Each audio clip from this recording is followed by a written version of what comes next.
विस्तृत नभ का कोई कोना, मेरा कभी न अपना होना।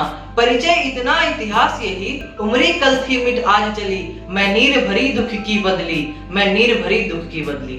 दोस्तों, महादेवी वर्मा जी की इन पंक्तियों से नारी जीवन का संघर्ष दिखता है। वहीं मैथिली शरण गुप्त जी ने कहा है कि एक नहीं दो दो मात्रा से, एक नहीं दो दो मात्रा से नर से भारी नारी। दोस्तों, ये साहित्य ही है जिसमें दो विपरीत शब्द, दो विपरीत चीजें एक ही व्यक्ति के लिए कही जा सकती हैं। नमस्ते, मैं हूं केशव झा और आप लोग देख रहे हैं साहित्य की सभा।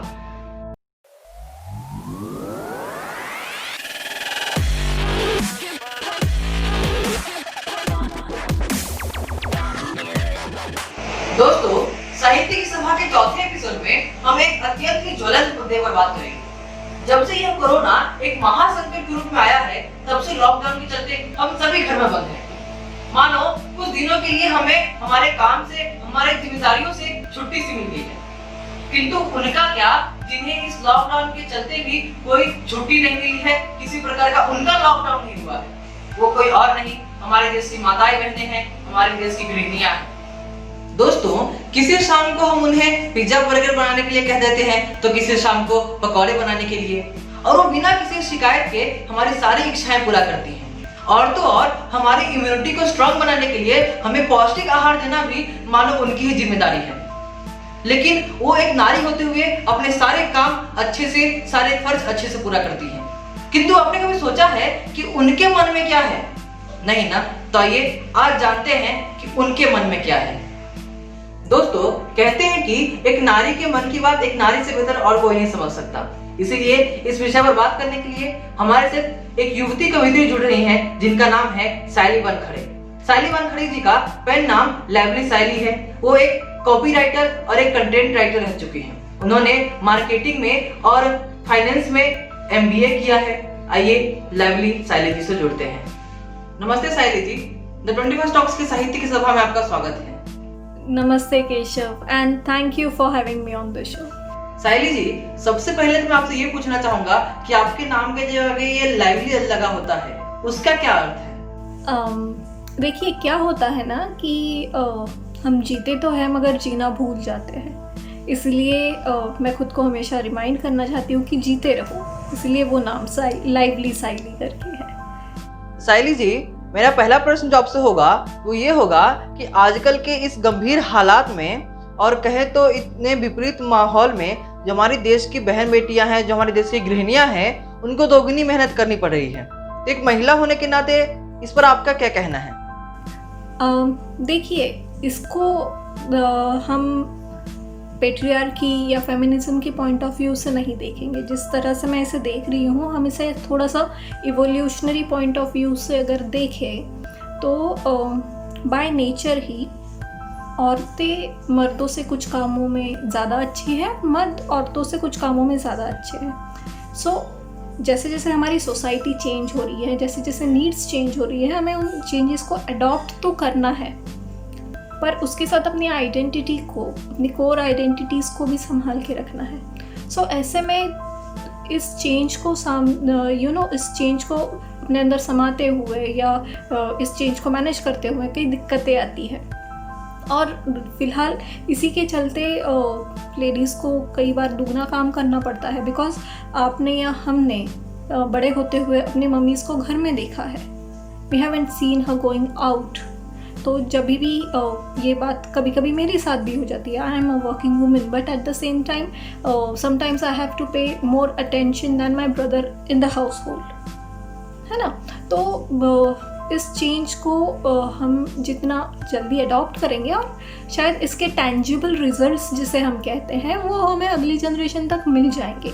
सो there would be a balance between the roles of a male in a household and a female in household and as well as in society. बहुत ही सुंदर जवाब दिया आपने सायली जी। मेरा दूसरा प्रश्न आपसे ये होगा कि आपको क्या लगता है कि पुरुष जितना स्त्रियों को सहयोग करने की, उनकी सहायता करने की कोशिश कर रहे हैं, वो अभी भी उतना पर्याप्त नहीं है कि स्त्रियों की समस्या उससे समाप्त हो सके? तो देखिए, अगेन मैं आपको पिछले सवाल की तरफ ले जाना चाहूँगी कि जैसे जैसे हम उन रोल्स को अडॉप्ट करेंगे वैसे वैसे हमें टैंजिबल रिजल्ट्स मिलेंगे। पर इसी के साथ कई ऐसी सोसाइटीज़ है, कई ऐसी ट्राइब्स है में या कई ऐसे कल्चर्स है इन साउथ इंडिया, इन नॉर्थ ईस्टर्न इंडिया या इन अफ्रीका जहाँ पे पेट्रियार्की नहीं है, जहाँ पे मातृसत्ताक पद्धति अभी भी है।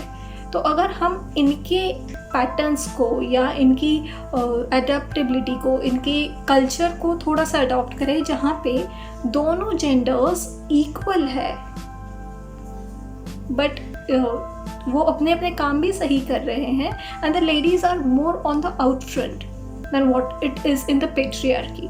सो आई गेस वो थोड़ा हेल्पफुल होगा हमारे लिए। क्या बात है, बहुत ही अच्छा सही जवाब दिया है आपने।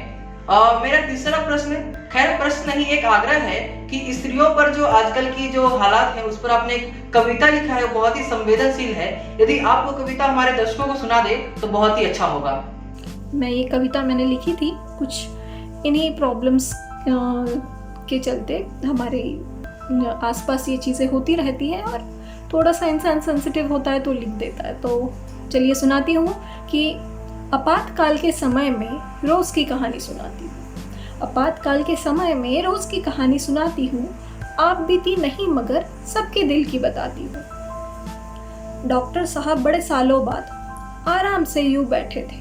तो लॉकडाउन नया नया जब था तो कई हॉस्पिटल्स या कई लॉकडाउन जब नया नया था तो कई हॉस्पिटल्स बंद थे, कई क्लिनिक्स बंद थे। तो यूं ही एक डॉक्टर साहब थे। तो डॉक्टर साहब बड़े सालों बाद आराम से यूं बैठे थे।